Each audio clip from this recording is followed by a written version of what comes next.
Hello and welcome back to ASBhive podcast impact series where we talk about social entrepreneurship and how we can bring positive change into ecosystem. For today, we have our next guest on the list, which is David Lim from AVPN. David, maybe say hi and then let's introduce yourself a bit. All right. Hi everyone. I'm David and I'm from AVPN. It stands for Asian Venture Philanthropy Network. So basically we're a membership network that is based out of Singapore, and we're footprint across Asia, and we have about 600 members, comprises mostly of the foundations, high net worth individuals, family offices, and also corporates. So I think some of the notable members in Malaysia would be some of the large foundations, as well as the impact investors as well in Malaysia. And so I'm part of the team called Capital Mobilization Team. So what our role is basically to mobilize capital, as the name suggests, is moving the grants from philanthropists to the impact organizations, mainly the non-profits in Asia. And also we are looking into other way in terms of innovative financing or blended finance, into bringing different partners and funders and investors together to provide financing and also non-financial capital to the social enterprises as well as non-profits in Asia. All right. So I know it's I mean, of course, when people heard AVPN, Philanthropy Network, they feel like, oh, that's where the money comes in, right? But before we deep dive into where the money is, where there's impact investment and all the family funds comes in, right? I think it's best to share with people, how did you start to get involved in the social entrepreneurship ecosystem in Malaysia? Right. So it started about 10 years ago, I think, or more than 10 years ago, when I joined this company that is focusing on green energy. Mm-hmm. And I am just a graduate from accounting and finance background. And that has been my interest in terms of sustainability and sustainable development, green energy, and social development as well. And so accounting and finance is actually my last choice, but it's actually my family's choice, to be honest. Then, I like mathematics, and that's how I got into it. And so I thought the best way to use my knowledge that I've learned in university is actually joining a ESG green company and then using the knowledge that I've learned in university. So I was a financial management in the one of the green company that is on biomass as well as green energy as well. Then from there, I slowly progressed to a social enterprise, which I thought it's a deeper impact that the company is creating. And the name is called BGBG. And I think some of you may have known. And then from there, I learned actually more about sustainable development as well as what is being a social enterprise is, and even impact measurement, in even like strategy building as well for social enterprise, and also learning about the policy landscape in Malaysia overall in terms of what are the incentives provided. So then I think my interest has always also a bit in terms of policy making as a whole. I mean, as of my side interest in economics policy and all.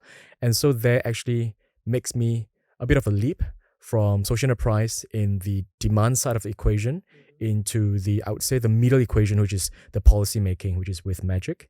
And that is Malaysia Global Innovation and Creativity Center. And that's also where I actually work with Reza as well in the last job. And then I think through there was a really great learning curve in terms of understanding both sides of capital. In terms of supply side, what are the the opportunities and challenges, and how can actually government play a really great role into enhancing the environment for investors to invest into social enterprises, and how can social enterprise to learn to improve themselves in terms of impact reporting, in terms of capacity building, to attract more capital that is beyond just grant, or even just applying grant itself is quite a challenge, depending on which organization you're looking at. And so from there, it's from policy making in terms of also like accreditation that we did, and as well as matching grants and other capacity building programs. Then and actually so happened Magic was actually one of the member of AVPN. And we have been actually, through the network, has been collaborating and also like talking with other members across Asia in terms of how they mobilize different type of capital across Asia and how they grow social enterprises. And one of the intention then was like to bring Malaysia social enterprises into a regional stage, into attracting more investment capital, as well as bringing government into better awareness in terms of how they can actually attract regional capital into Malaysia, into investing in social enterprises in Malaysia. So that's actually a good point you mentioned about like the goal at that time was, I mean, when Magic was part of the member of a VPN, and you mentioned about the goal was to bridge the gap, right? To start bringing Malaysia social enterprise to be well known. I mean, not well known, like known. Yeah. Because I mean, today's topic is a bit more on the how you can scale your SEs beyond Malaysia, and also about this cross sector collaboration and things like that, right? And I remember last year, is it last year where we had AVPN Summit? AVPN Yes. conference. I Yes. mean, what's the In right name? KLCC. Yes. AVPN Global Yeah, Conference. Yeah. AVPN Global Conference. It was held in Malaysia, and surprisingly, from that particular event, I can see a lot of growth. Like, example, one of the SEs now is partnering with a corporate to potentially run a accelerator program. Company that get CSR funds, company that get investment. So I think from that, somehow it shows that it works. It's just a matter of this SE need a platform to promote. Because during that summit, you guys do have like an area where SE said open a booth, talk about the Yes. business, talk Yeah. about the impact, right? Mm. And I think talking about this cross sector collaboration, right? I think it even came before you joined VPN. Mm. When you at Magic, Yeah. we do have like you do run like work closely with VPN to partner with another company, another organization out there to do some sharing and things like that, right? But how do you see like in terms of this cross sector collaboration, right? What what does the context in social entrepreneur means? Like, is it just focusing between SE and SE, or is it SE and maybe organization? How do you see it that way? So I myself actually work with a framework that after reading from a couple of materials or research online is basically, it's, I think access to market is one, access to finance is another one, then access to skills, basically whether from externally, whether you have the right marketing supports to grow your companies in terms of the branding, in terms of how you're positioning yourself in the markets.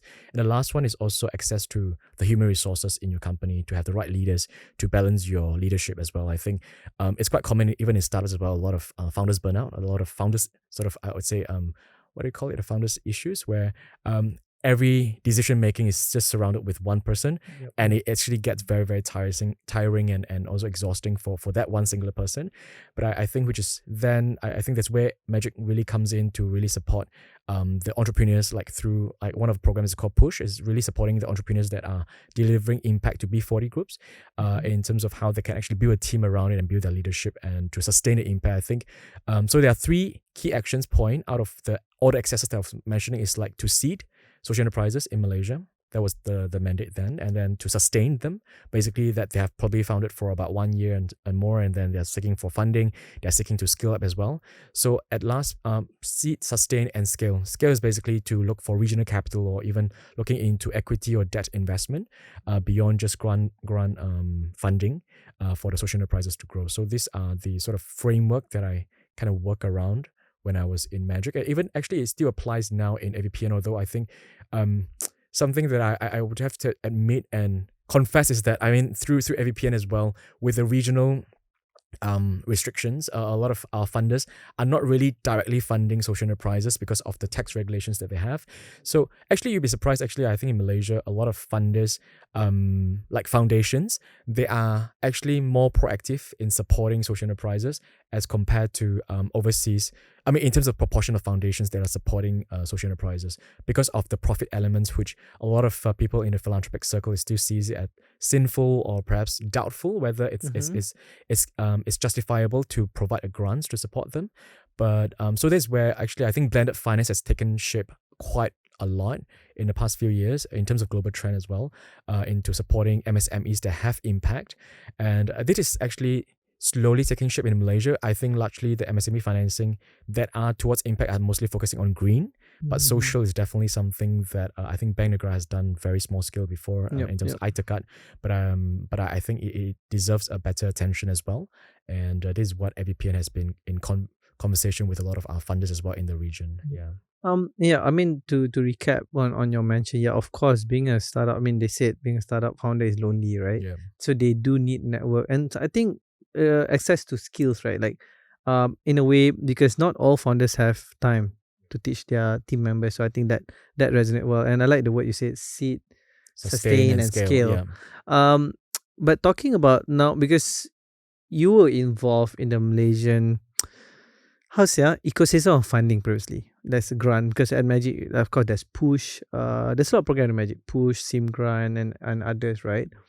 And then now you're working in AVPN. You're looking at other Southeast Asia region as well. Um, how do you say in terms of Malaysia support in terms of financing? What I meant is, do you see we are kind of like as in Malaysia are kind of too pampered? We do have a lot of grants. Now it's slowly moving into loans. Yeah. Compared to other countries, or is it a normal situation where every country, if you run a social enterprise, you're always gonna get a lot of support? How do you see Malaysia? Is it Malaysia like one of like paling manja, or like in a way like actually every country do help their social enterprise? I think a few years ago when we have the whole system basically from accreditation all the way to even we run the Buy for Impact campaign together and then the tax incentives for the social enterprises, I think that was one of the most accomplished or comprehensive supporting system that we have in Asia, to be honest. I think because we have a lot of funders, foundations in Malaysia supporting social enterprises. We also have a lot of corporates that buy from social enterprises. And it was really thanks to, I think, the previous legacy since the founding of Magic that to build that network of corporates and awareness of what does it mean to support social enterprises and the whole campaign of Buy for Impact. And I think that actually, it's a whole ecosystem that was created then. So that time, I think, was the peak of really a good role model in terms of what are supports that can provide to social enterprises to scale. Of course, now that with a lot of political changes and different mandates that has been adopted by various administrations through the past few years, I think it's slowly coming back. But I guess everyone is asking the same questions like who is taking that mandate after Magic is gone. And but I do see the leadership role from a lot of foundations. In a sense that they continue to support in terms of funding and also provide a bit of capacity building. And I think a lot of social enterprises actually take the lead as well into forming different alliances, especially I think through CSET as well, into providing peer-to-peer support, into connection with different members of social entrepreneurs. So yeah, sorry, I think I might have drifted. No, so in a way you're saying that there's still a lot of support out there. It's just that now it's a bit more like silo in a way, like because of course when Magic was there, all the money goes to Magic. Everyone just go like, hey, if you want to get support, go to one place. Here is everything is. And the others didn't really had this time, like didn't had the chance to shine. But in a way now, even there's no one stop center where people go for programs. But I agree with you. Now there's more and more foundations. Like suddenly foundation this is doing that, foundation this is doing that. Correct. Now it's more like, yes, even though there's no one hub, but you can see there's a growth of a lot of companies and foundation want to support this program. Right. I think I kind of agree on that in a way. I of course we will see a lot of people saying that, hey, I don't know where to go, where to start, where to get money, where to get capacity building. But if they really do their research deep down, they'll be like, there's a lot of options out there. Exactly. And if I just jump in on that is that so it's kind of decentralized right now. Everyone is trying to do the job into leading the ecosystem to grow. And as you rightly highlighted just now on the Impact Marketplace that we did last year in our global conferences, thanks for the support of Yasan Hassana. This is not a sponsored message, but I think it was great because then it features social enterprises, leading social enterprises in Malaysia, across Malaysia, from Sabah, Sarawak especially, to showcase to the social investors from around the world to see that Malaysia has this group of hopeful and positive impact social entrepreneurs, and what are the supports that can be provided. So I remember back in my first job in social enterprise, which is in BGBG, that was the first time I actually encountered AVPN where we managed to secure investment actually through one of the investors from actually AVPN network. And I thought that is actually, I think, one of the sort of manifestation that I had since then to actually join AVPN to see how we can sort of enable more of this kind of connection and cases as well in Malaysia to attract the impact investors to Malaysia. But I think, so back to the question is that it's still quite hard, I think, because I think we are at the point where there's no specific, I mean, there are a few ministries that's in charge of social innovations and everything, but there's no centralized effort in terms of how should we move on for social enterprises development. And of course, there's a roadmap from Ministry of Entrepreneur Development, and I think now that I think the government is a bit more settled, hopefully there will be more initiatives. So basically, there's a pros and cons. Right? Exactly. I mean, the pros is, of course, now more and more key ecosystem players are coming into the space, but the cons is, again, is a bit decentralized. But actually, to go back to my question, compared to other countries, is Malaysia is a nice place to start social enterprise? with the grant support and everything compared to I don't know how Yeah. easy. I don't know how easy to start in Singapore. I don't know how easy to start Yeah. in Indonesia, Vietnam. But compared to Malaysia, based on how but you've been in AVPN Yeah. more than a year. Yeah. I think to start, Malaysia is a nice place to start because we have the sweet spot in the sense that we have enough capital from foundations, from government to start the business, and there's an ease to do business in a sense. And then I think in terms of access to technology as well, I think there's very wide availability of entrepreneurs to leverage on technology skills to start a business, and that includes in rural area, even in Sabah and Sarawak as well. And I think through a lot of state agencies as well, we see like Cynic in Sabah and then where they support the social entrepreneurs. So that is where the seed's starting. But of course, scaling, I think it's not as conducive as Indonesia or even Vietnam or Thailand. I think in the past as well, I think a lot of especially social startups in Indonesia and Vietnam scale a lot because of the population that they're serving, really. And leveraging on technology is also another thing. Malaysia is, I think, is at at a certain point maybe Malaysia is a bit too spoiled and pampered in that sense to leverage on different skills to scale it up. I think a lot of our social entrepreneurs are actually very hardworking, but they are really community driven and actually and at the same time at times maybe confined to the environment as well. Whereas I think what we're trying to do last time in Magic is trying to bring these entrepreneurs as well to see how other entrepreneurs in Indonesia grow actually their skill as well. So that takes a bit of time as well and change of mindset of entrepreneurs into growing the impact beyond Malaysia. And I think right now in Malaysia, we have some social entrepreneurs that actually venture beyond Malaysia and have partnerships in Indonesia and scaling the impact as well, especially on youth empowerment and also I think there are hope. And of course then Malaysia government has to come in before another grab. We're going to lose it to Singapore. Exactly. I mean, we already have a few SEs, close to us that we know, move to Singapore because the investment is there, right? The ecosystem is there. But okay, now a lot of this is a lot of talking about past, right? Yeah. Like when you were days in before, like BG Magic. But now let's go back to present, right? So what does your current role in a VPN, right? What do you guys like promote and how do you guys promote and facilitate cross-sector collaboration, like from SEs, governments, corporates? So what exactly AVPN do? Yeah, AVPN do or your role in terms of this cross-sector collaboration? So cross-sector collaboration, I would say that is actually the DNA that what AVPN is really doing. Because as a membership network, we started as about 11 years ago. It's really focusing on connecting members in Asia, how they can actually collaborate among each other, and also they can connect with the pipeline or investees on the ground. So that's basically what we facilitate is the connection between members, or which are funders to funders, or actually funders to investee. So what we have developed during COVID actually, that we grow our portfolio, especially in the capital mobilization team that I'm in, is that to facilitate that capital directly, where we actually manage the funds in terms of grants to help to mobilize to Asian-based impact organizations. And that is across the issue of healthcare, gender empowerment or women empowerment, and then youth empowerment, as well as climate change issue as well. And that covers adaptation and also mitigation. And so that's basically what we do. And but besides financial capital, we also mobilize non-financial capital, which is very important. And this is where actually our intervention towards social enterprise is mainly at, the non-financial capital. Because again, financial capital, especially for a lot of our US-based funders, there are a lot of restrictions in terms of how they can actually spend the money directly onto for-profit organizations.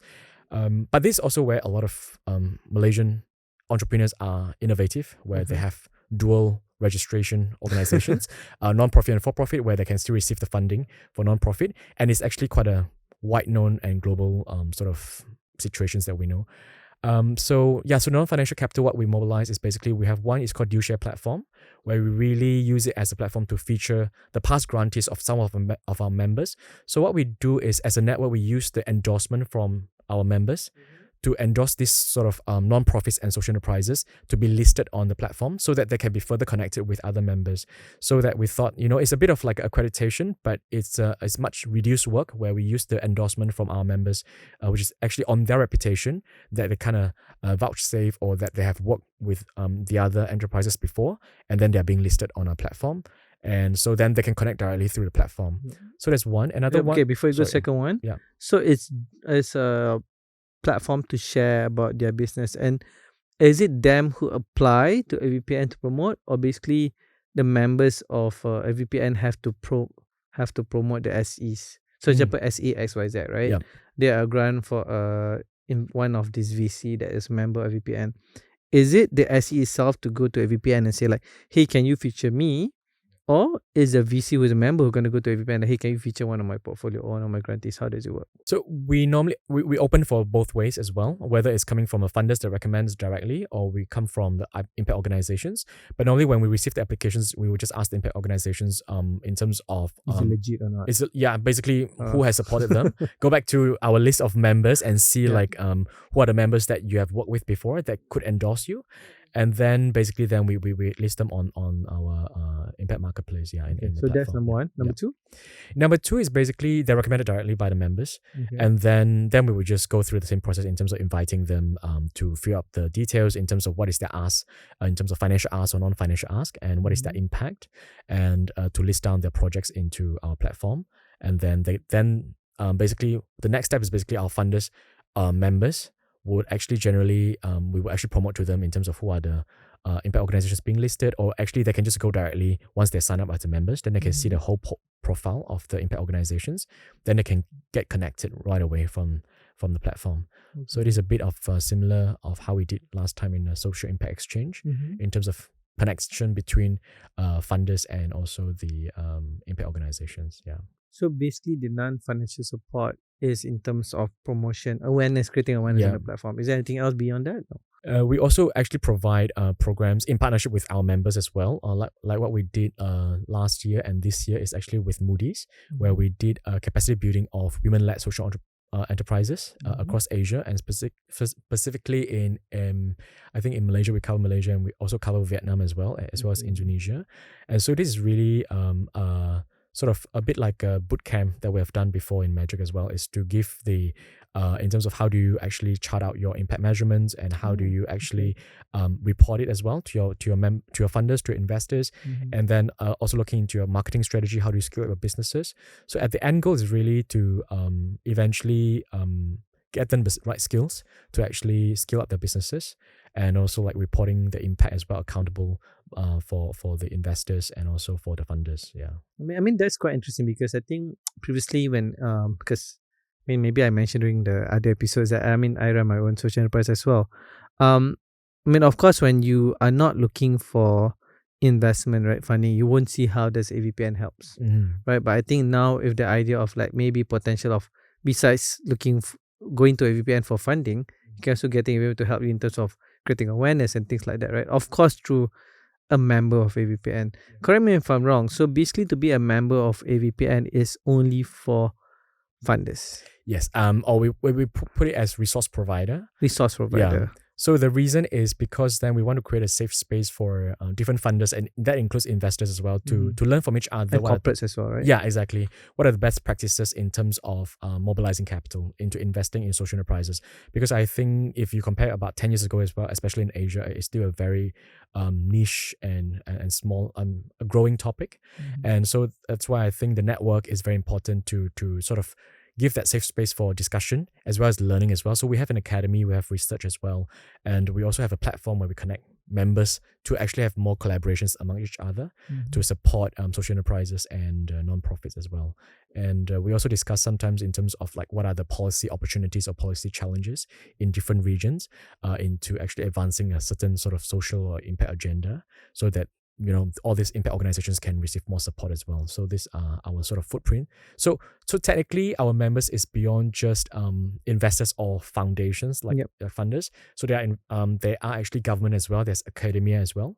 There are some INGO as well, because a lot of times we thought INGO is the one doing the works on the ground, but they also mobilize capitals because they have that size scale as well. Yes. So we do cater to quite a wide variety of members, but we are very delicate and sort of dedicated in terms of how we manage the balance as well among everyone. So so even as you see last year in the conference as well, we're trying to bring in the voice of grantees of impact organizations in terms of how else the funders should move beyond their current comfort zone to support social enterprises and NPO. So I think one of the work that what we are doing right now, even in capital mobilization, is trying to call for like giving more, I think, unrestricted funding or flexible funding to nonprofits or even social enterprises. Basically, it's that because again, the implementation organizations, the social enterprises are the one on the ground who knows the best what is the best way to implement their impact strategy and everything. Exactly. So then the funders shouldn't dictate what is being done, not even a KPI in a sense. So we have tried a few rounds in terms of with our pool fund in terms of providing unrestricted funding to all these organizations. And what we found is that a lot of KPIs that they actually managed to double, even that you are giving unrestricted funding. And most of the actually utilization is still actually towards programmatic as well. So we found that this is a very good, I would say, narrative for a lot of funders out there as well. I mean, if you're watching the video as well, to really consider some of the flexibility in terms of providing funding to support your organizations. And that goes sometimes when we talk to social enterprises as well, in terms of when you talk to your investors, your potential funders as well, negotiate some of the terms that is more favorable to yourself as well. And the power dynamic is very real in terms of, you are the payer and I'm the recipient. But a lot of times you should look at the power dynamic in a sense that you are also producing impact. You are a producer yourself, and then you are in charge of the narrative as well. So then that's where the negotiation power actually shifted a little bit as well. And that is what we're trying from our team to tip that balance and to address that is actually a good point, because we go back before SE space. So social enterprise sector kind of started 2013 2014 when Magic had that blueprint. If you notice, right, it started from it started with investor funds, right, from people who have money to invest in a company, traditional business in a way. And then there's tech startup coming in. So we need to educate this investor. When you invest in tech startup, it's different from traditional investment, right? Because there's tech startup, you invest, not going to profit for the 1 or 2 years, things like that, right? And then suddenly there's another small sector, impact investment, right? So I think in a way, AVPN does come in terms of educating both sides. In a way, right? Like, I mean, of course, you guys don't have that class, like, but creating that network of impact investment funds, meaning people will be like, hey, I never invest in an SE before.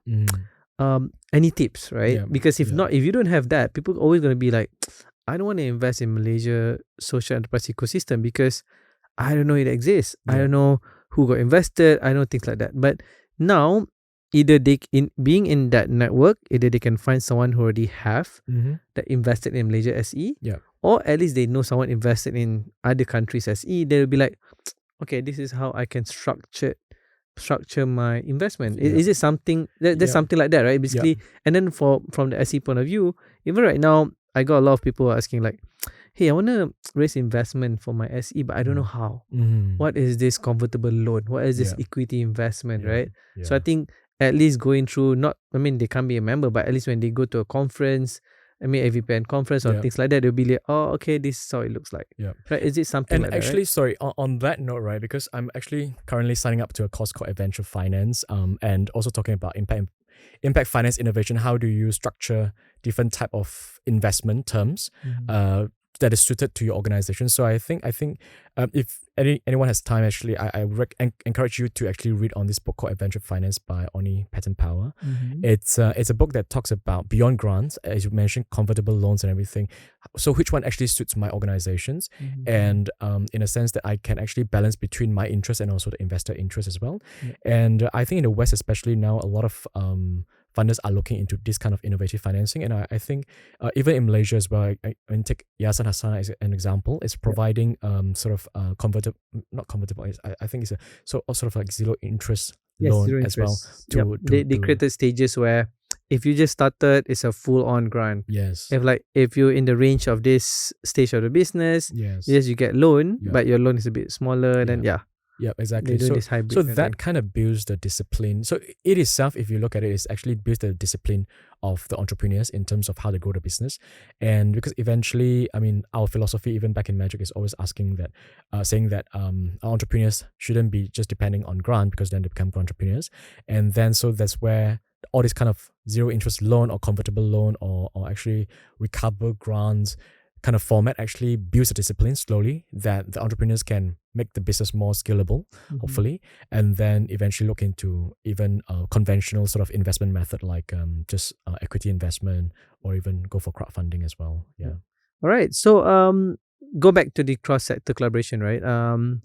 So far, what do you see some challenges that you have gone through in terms of this cross sector collaboration with I don't know if you have some example. Yeah. I mean, you don't have to mention the company name Yep, or things like yeah. that, but you have some example. What are challenges that you notice? Because of course, challenges gonna happen. Yeah. Whether people accept it or not. But is there any examples or what challenges that you face so far? I think the challenges is it's very similar even when I was back in Magic as well, and in the current job, into getting people into cross sector collaboration, especially is the partnership model is very new.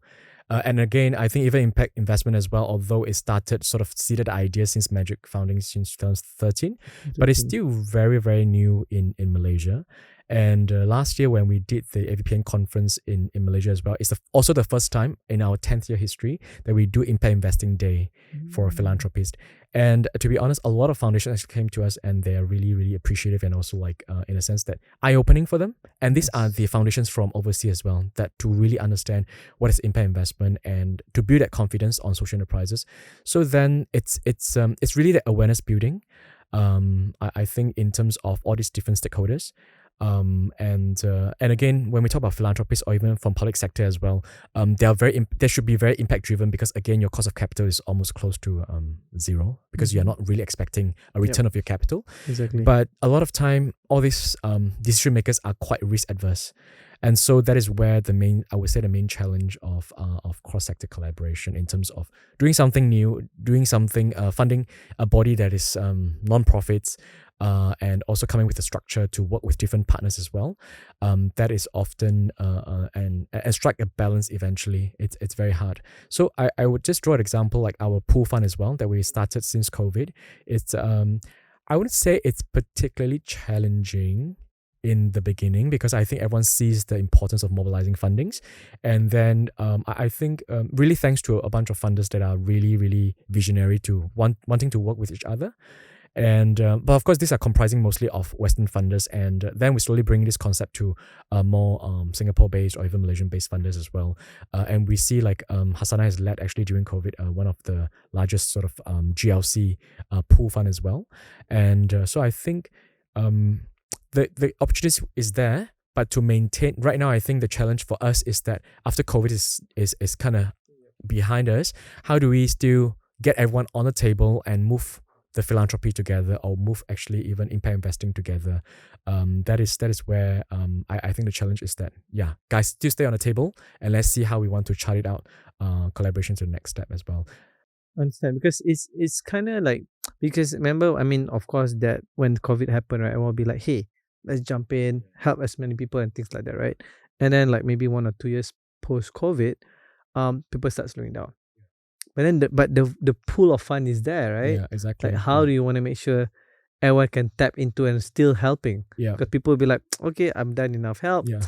I'm happy now. I tick the box and things like that, right? Exactly. Okay, so now, okay, you talk about like the cross sector. I mean, you share some example of that what do you call it, emergency fund? Yeah, and the pool fund that we did as well during COVID, right? Yeah. What are other products in AVPN? Maybe a toolkit, I don't know, that is available in AVPN for SEs to explore? Yes, actually, we do have a SE toolkit in AVPN website. If you check avpn.asia, and I mean basically Google SE toolkit as well. So we have a series of questions and sort of index to actually for you to fill it out as a questionnaire, and then to verify what kind of social enterprises you are, what stage you are, and typically what kind of supports that you should be looking at. So it's a series of questionnaire. Then actually you after you fill it up as well, you get your assessment by yourself, and at the same time, you actually will be I would say enrolled or be part of the database of AVPN as well. That also helps us to facilitate in terms of if there's any request from our members as well into looking at let's say for an example climate mitigation social enterprises in our database. So that's where actually we manage to connect yourself as well with the funders that are interested. So I think that's one of the way that we're trying to facilitate the support through. And anyone can use it. It's free. Yeah, of course you are a social enterprise, and then it's free. It is free, yes. Okay. And we deal with some of our partners as well. So they googled it, SC Toolkit, avpn.asia, found it, and then you fill up some form and you can see where is it. You can learn a bit like the basic understanding of stages, things correct, like that. Yeah. And so you have that, and you have DealShare. We have DealShare platform as well, and that is the one that if you have been supported by one of the members in Malaysia, let's say like Yayasan Hasana or YTL Foundation in Malaysia, then you can actually choose to be listed on the DealShare platform, and you just list their name as well, and then we'll reach out to the respective person in charge in those foundations. Once they endorse it, then you will be listed. And I think this is a good tool as well for a lot of Malaysian organizations. If you're hearing this as well, I think you should list yourself in the DealShare. I think. Why not, right? I mean, at the end of the day, there's no exactly to say like, oh, you need to be in these stages of your business to start promoting your business like that. You never know, right? Sometimes even if you just started, you might need that jump start straight away from overseas and things like that, right? Okay, I mean, we have few minutes left. Maybe you can share in terms of our viewers out there or listeners out there, whether they're an SE or they want to start venture into the investment or their foundation or they have CSR funds. How do you what's your call to action for them? Like, example, if they want to partner with VPN or work with VPN or explore VPN, what are the key things that they need to have to know that, hey, this is what a VPN look out for to do partnership or just brand awareness, things like that. Okay, before that, a caveat. Again, I'm not the best person to speak about this. As in no, at least in a way, of course, I won't say whatever you say. Say, okay, I have what did David say, 1, 2, 3, 4. Hey, partner with me, no? In a way, of course, before they go, right, they also want to know what do AVPN look out for. Correct, yeah. Like example, I mean, last week, we had a program here at Asia School of Business where a company called Outcome X is doing their roundtable discussion here where they share about impact metrics. Impact. How basically is that they actually listing. It's also a listing like a DealShare platform as well, but it's basically those impact organizations that have successfully achieve a certain outcomes, and then they can actually put onto the website to sell the outcomes to funders as well. So it's one of the collaborations that we have with Outcomes X, and to actually break down outcomes into a more investable size, because again, if you look at outcome-based financing or development impact bond itself, is quite costly and quite big. But this actually can look in the smaller size, and you can actually bring in different investors and also the outcome funders or foundations. And in a way, you can also know if you want to work with them, you want to you want to work with them for 100,000 or 50,000, and you can kind of gauge what are the value return of investment for that? Yes, correct. So they successfully actually put everything through one of the partners to actually put a lot of the impact values into dollar and cents, and that actually helps a lot of funders as well or investors to actually make decision. So going back to the question into although I say I'm not the best expert, because I think again, if you have the passion on the ground, you have been doing work, so you should have confidence that I'm not the best person to advise you over here. I mean, you are the best person to know where's your impact to scale it up. But I think the best thing I can actually say is a lot of times when we mobilize the capital from our funders, one thing we look at is the scalability in terms of if we're providing you this fund of $1 and how much actually you are going to grow in the next 12 months. And this grow across for nonprofits and social enterprises. And it's the same questions that even in Magic as well. The first questions as a government, it will ask you if I stop giving you this $1 after 1 year, how are you going to scale yourself to be bigger and to sustain more funding and to have more I would say financial sustainability within yourself. So I would always suggest that for MPO, we always look at your partnership with local government, because then again, public buyer is the one that is ultimately for a lot of non-profits. Eventually, they will provide the funding and then they will scale up your interventions. Whereas for social enterprises, I think it's a bit more options. Besides public buyer, you have retail buyer, which is your consumers on the ground, and also you have corporate buyers where you can actually have a B2B business as well. So I think scalability of a business is very, very important because that leads to the impact. All right. Yeah. Okay, David, thank you so much for today. It's such a rapid fire kind of conversation we had. Because, of course, we want to talk. I mean, we have a lot of questions to ask actually. But because also, I think at the end of the day, this podcast is more like giving you some angle of introductory on social entrepreneurship. Now, I mean, our previous episode was talking about the intro of entrepreneurship, intro of social entrepreneurship. Today, we talk about cross-sector, talk about a bit of funding, and some initiative that you can do beyond Malaysia, right? Again, thank you so much, everyone.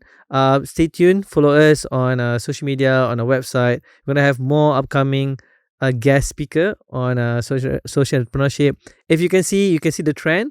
The what do you call it? The scale is quite small, right? A lot of people, especially when you talk about this space of SE, there will be some touch point. We're going to talk about magic because that's where the nucleus, that's where the hub of the SE started.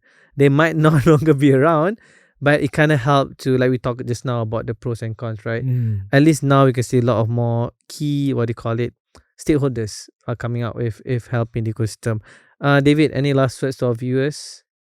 Is that if you're having a business and you are driven to impact, don't dare to fail.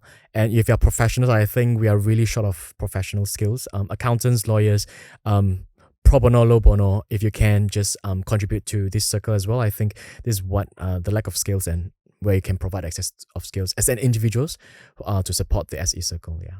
All right. Thank you so much. That's the end of today's episode of ASBhive Podcast Impact Series.